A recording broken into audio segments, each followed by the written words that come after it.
إن الحمد لله نحمده ونستعينه ونستغفره ونعوذ بالله من شرور أنفسنا ومن سيئات أعمالنا من يهده الله فلا مضل له ومن يضلل فلا هادي له أشهد أن لا إله إلا الله وحده لا شريك له وأشهد أن محمدا عبده ورسوله اللهم صل وسلم وبارك على هذا النبي الكريم سيدنا وحبيبنا وشفيعنا ومولانا محمد وعلى آله وصحبه أجمعين أما بعد فيا عباد الله أوصيكم ونفسي بتقوى الله فقد فاز المتقون قال الله تعالى في محكم تنزيله وهو أصدق القائلين يا أيها الذين آمنوا اتقوا الله حق تقاته ولا تموتن إلا وأنتم مسلمون وقال سبحانه يا أيها الذين آمنوا اتقوا الله وقولوا قولا سديدا يصلح لكم أعمالكم ويغفر لكم ذنوبكم ومن يطع الله ورسوله فقد فاز فوزا عظيما. Saudaraku kaum muslimin, sidang Jumat yang dimuliakan Allah Subhanahu wa taala. Mengawali khutbah ini, izinkan khatib mengajak kita semua untuk terus kita melakukan kebaikan, melakukan amal saleh, melakukan amalan ketaatan kita kepada Allah Subhanahu wa taala sebagai wujud syukur kita kepadanya. Ketahuilah bahwasanya Allah Subhanahu wa taala senantiasa menganugerahkan kepada nikmat. Terus kita merasakan nikmat demi nikmat, tidak pernah terputus nikmat ini kita dapatkan. Kalau kita bandingkan dengan orang lain yang saat ini tidak mendapatkan kenikmatan dari Allah Subhanahu wa taala. Taruhlah saudara-saudara kita di Palestina sedang diuji. Mereka sulit mendapatkan kenyamanan, ketentraman, bahkan kesehatan sekalipun mereka sulit dapatkan. Maka kita yang di sini alhamdulillah semua itu dimudahkan oleh Allah Subhanahu wa taala. Kita ada sempat, ada waktu, bahkan nikmat sehat pun kita dapatkan sampai saat ini. Maka mudah-mudahan segala nikmat yang kita dapatkan ini kita bisa pergunakan untuk sesuatu yang diinginkan oleh sang pemberi nikmat, yaitu Allah Subhanahu wa taala. Salawat serta salam selalu kita sampaikan ke hadapan baginda Rasulullah sallallahu alaihi wasallam, kepada segenap keluarga, para sahabat, para tabi'in tabi'in, dan semua pengikut baginda Rasul sallallahu alaihi wasallam, termasuk kita yang hadir di majelis yang mulia ini. Mudah-mudahan kita mendapatkan syafaatnya di hari kiamat kelak. Sidang Jumat yang dimuliakan Allah Subhanahu wa taala, saat ini kita menyaksikan bagaimana kondisi saudara-saudara kita di Palestina. Hampir setiap waktu, setiap saat, bahkan setiap menit ada saja di antara mereka yang meninggal dunia. Bahkan kabar terakhir rahmat Allah, rumah sakit Indonesia yang ada di Palestina, yang ada di Gaza, itu sudah tidak bisa beroperasi karena kondisi yang sudah parah. Di samping alat-alatnya sudah rusak, dan juga material yang bisa menghidupkan kegiatan itu juga sudah tiada. Inilah kondisi, bahkan pasien hampir melebihi standar. Setiap tempat, setiap lokasi kita jumpai mayat-mayat yang bergelimpangan. Hadirin Allah, inilah ekspresi dari orang-orang Yahudi yang ditunjukkan oleh Bani Israel, orang-orang Yahudi terhadap manusia. Ketahuilah hadirin Allah, kalau kita berbicara peristiwa yang terjadi di Palestina, kita tidak lagi berbicara atas nama kelompok atau golongan tertentu, tetapi mereka adalah manusia, makhluk Allah Subhanahu wa taala. Ketahuilah, Islam itu hadir untuk memuliakan manusia. Islam itu hadir menjaga kehormatan manusia. Di dalam Al-Qur'anul Karim, surat Al-Isra ayat 70, Allah Subhanahu wa taala tegaskan, "Walaqad karramna bani Adama wa hamalnahum fil barri wal bahr warzaqnahum minat thayyibat wa faddalnahum ala katsirin mimman khalaqnahu tabdila." Allah memuliakan, dan kami telah memuliakan anak-anak Adam, artinya manusia, dan kami jadikan mereka hidup baik di lautan maupun di daratan, dan kami berikan rezeki kepada mereka, dan kami muliakan manusia itu di atas ciptaan Allah yang lainnya. Ini menunjukkan bahwasanya manusia itu mulia di hadapan Allah SWT. Kita itu mulia di hadapan Allah, apapun latar belakang agamanya, latar belakang budayanya. Mereka itu sejatinya sebagai seorang manusia mendapatkan kemuliaan dari Allah Subhanahu wa taala.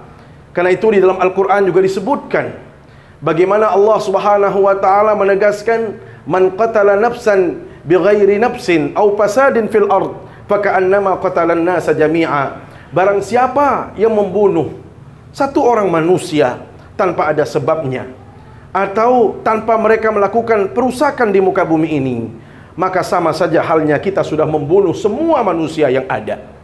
Tetapi bila mana kita menjaga manusia, menjaga kehormatan manusia, maka sebenarnya kita sedang menjaga seluruh manusia di muka bumi ini. Subhanallah, inilah ajaran Islam yang benar-benar memuliakan manusia. Apapun latar belakang dan agamanya, prinsipnya manusia itu mulia di hadapan Allah. Apalagi sebagai seorang muslim, jelas mereka itu dimuliakan oleh Allah Subhanahu wa taala. Kaum muslimin, sidang Jumat yang dimuliakan Allah Subhanahu wa taala, ketahuilah saudara-saudara kita di Palestina saat ini sedang mendapatkan ujian yang sangat berat. Tetapi bukan saja mereka yang diuji oleh Allah Subhanahu wa taala, tetapi kejadian yang terjadi di sana itu pun ujian bagi kita semua. Kalau mereka face to face berhadapan dengan musuhnya, tetapi kita juga berhadapan. Apakah kita sebagai seorang muslim sudah menunjukkan kepedulian? Apakah kita sebagai seorang muslim menunjukkan solidaritas kita untuk membantu saudara-saudara kita? Di dalam hadis Rasul sallallahu alaihi wasallam disebutkan, yang diriwayatkan dari Abi Dzar Jundub ibn Junadah, beliau bertanya kepada Rasul sallallahu alaihi wasallam, "Ayyul a'mali afdal ya Rasulullah?" Mana perkara yang paling utama di hadapan Allah? Maka beliau menegaskan, "Al-imanu billah wal jihadu fi sabilillah." Perkara yang paling utama dan mulia di hadapan Allah itu adalah iman kepada Allah Subhanahu wa taala, dan yang kedua itu adalah membela agama Allah. Ketahuilah hamba Allah, kita bersyukur kepada Allah bahwasanya kita lahir dan diciptakan sebagai manusia yang beriman kepada Allah. Ini artinya kita berpotensi untuk menjadi orang baik di hadapan Allah Subhanahu wa taala. Tetapi ujian berikutnya, apakah kita benar-benar menjadi pribadi yang beriman? Apakah kita sudah berjihad di jalan Allah? Apakah kita sudah membela agama Allah? Hamba Allah, tentu membela agama Allah tidak harus dengan berperang. Membela agama Allah tentu disesuaikan dengan situasi dan kondisi kita saat ini. Tetapi kalau saudara-saudara kita di Palestina, jelas ujian mereka, jihad mereka adalah bagaimana mereka memproteksi diri, bagaimana mereka melawan musuh-musuh Allah SWT, yaitu orang-orang Yahudi. Kita pun sebagai ujian daripada keimanan kita, Allah, dituntut untuk berjihad. Bagaimana cara kita berjihad? Tentu bukan mengangkat senjata, bukan menghadapi Yahudi atau Israel, tetapi kita paling tidak bisa menghadirkan donasi-donasi. Kita bisa membantu saudara kita. Kita bisa mengumpulkan bantuan-bantuan untuk kita kirimkan kepada mereka-mereka yang saat ini diuji oleh Allah Subhanahu wa taala. Mari kita dengarkan hadis Rasul sallallahu alaihi wasallam, "La yu'minu ahadukum hatta yuhibba li akhihi ma yuhibbu li nafsihi." Belum dikatakan seseorang itu mukmin sejati, kita belum dikatakan beriman walaupun rajin salat dan puasa, sebelum kita mencintai saudara kita layaknya kita mencintai diri kita sendiri. Ingat firman Allah Subhanahu wa taala dalam surat Ali Imran ayat 92, "Lan tanalul birra hatta tunfiqu mimma tuhibbun." Kita belum dikatakan orang baik di hadapan Allah. Kita tidak mungkin masuk surga di hari kiamat kelak, kata Allah SWT. Kapan? Sebelum kita bisa memberi dari sesuatu yang kita miliki, dan kepemilikan itu yang paling kita cintai. Artinya, Allah, keimanan kita benar-benar diuji dengan jihad kita. Tetapi jihad kita adalah bagaimana kita membantu sesama dalam kehidupan ini. Karena itu menarik sekali bila mana kita berkiblat atau mengambil contoh dari para salafus saleh, para sahabat-sahabat Nabi, di saat mereka menjumpai saudara-saudara yang benar-benar diuji, baik karena kelaparan, keterbatasan ekonomi dan lain sebagainya. Mari kita dengarkan cerita dari seorang sahabat yang namanya Utsman bin Affan. Hadirin Allah, siapa yang tidak kenal sahabat Nabi yang namanya Utsman bin Affan? Beliau sahabat terbaik, orang yang paling kaya di antara sahabat-sahabat Rasulullah adalah Utsman bin Affan. Beliau seorang pembisnis ulung, sampai-sampai kawasan bisnis beliau itu wilayah Syam, ada wilayah bisnis beliau. Hadirin Allah, ketika Madinah diuji dengan musim yang disebut dengan Yaumul Maja'ah, musim paceklik atau kelaparan, sehingga hampir setiap saat umat Islam itu meninggal dunia. Yang bertahan pada waktu itu adalah orang-orang yang punya uang, orang-orang yang punya aset, biasanya dari kalangan Yahudi Nasrani. Begitu musim paceklik tiba, kata Allah, setiap saat, setiap waktu umat Islam meninggal dunia, maka Sayyidina Utsman bin Affan langsung memerintahkan anak buah beliau yang ada di kawasan Syam, karena disitulah wilayah bisnis beliau. Beliau minta semua harta benda beliau di Syam untuk dibawa ke Hijaz, yaitu menuju Madinah. Subhanallah, hadirat Allah, begitu sampai harta ini di perbatasan Madinah, sudah ditunggu oleh para saudagar, oleh para pembisnis dari kalangan Yahudi dan Nasrani. Untuk apa? Memborong semua harta yang dibawa dari Syam. Konon dalam riwayat, hadirat Allah, puluhan kilo harta itu dibawa. Aisyah sudah berkata, ini pasti suara kaki onta yang membawa hartanya Utsman bin Affan dari Syam. Saking banyaknya, berapa kontainer harta yang dibawa, sampai-sampai Sayyidah Aisyah itu sudah dari puluhan kilo pun sudah mendengar suara trompa, suara kaki kuda atau onta yang membawa harta Sayyidina Utsman bin Affan. Subhanallah, begitu sampai di perbatasan Madinah, orang-orang Yahudi Nasrani langsung berkata kepada Utsman bin Affan, wahai Utsman, kami akan borong semua harta Anda dan kami siap memberikan Anda keuntungan. Satu modalnya kami beli dengan 2 kali lipat. Ternyata Sayyidina Utsman mengatakan, terlalu kecil 2 kali lipat. Bagaimana kalau kami borong semua 3 kali lipat? Ternyata masih kecil, kata beliau. Bagaimana kalau diborong 4 kali lipat? Kalau kita misalnya punya harta begitu banyak, kemudian ada orang yang menawar, jangan 4 kali lipat, mati Allah, 2 kali lipat pun kita akan lepas semua harta yang kita miliki. Sampai penawaran tertinggi dari Bani Israel, dari orang Yahudi Nasrani, 5 kali lipat. Bagaimana Sayyidina Utsman? Terlalu kecil, kata beliau. Terus berapa Anda mau jual harta Anda? Siapa yang berani menawar lebih dari 5 kali lipat? Apa jawaban Sayyidina Utsman bin Affan? Ini sudah dibeli 10 kali lipat. Siapa yang berani membelinya? Allah subhanahu wa ta'ala. Kenapa? Karena setiap kebaikan dalam ajaran Islam diganti 10 pahala oleh Allah subhanahu wa ta'ala. Maka Sayyidina Utsman merelakan, menginfakkan, mengikhlaskan semua hartanya, disedekahkan untuk saudara-saudara beliau di Madinah yang pada saat itu sedang diuji dengan musim paceklik. Hadirat Allah, itulah luar biasanya Sayyidina Utsman bin Affan. Beliau menggratiskan semua hartanya di jalan Allah subhanahu wa ta'ala. Adakah di antara kita yang berani menjadi Utsman bin Affan? Adakah di antara kita yang kualitas imannya seperti Sayyidina Utsman bin Affan? Hadirat Allah, inilah momentum untuk kita bisa introspeksi diri. Berapa pengeluaran kita untuk agama ini? Berapa yang sudah kita korbankan untuk Allah Subhanahu wa taala? Jangan-jangan kita ini belum mengeluarkan apapun di jalan Allah Subhanahu wa taala. Jangan-jangan kita justru untuk agama ini pelitnya luar biasa.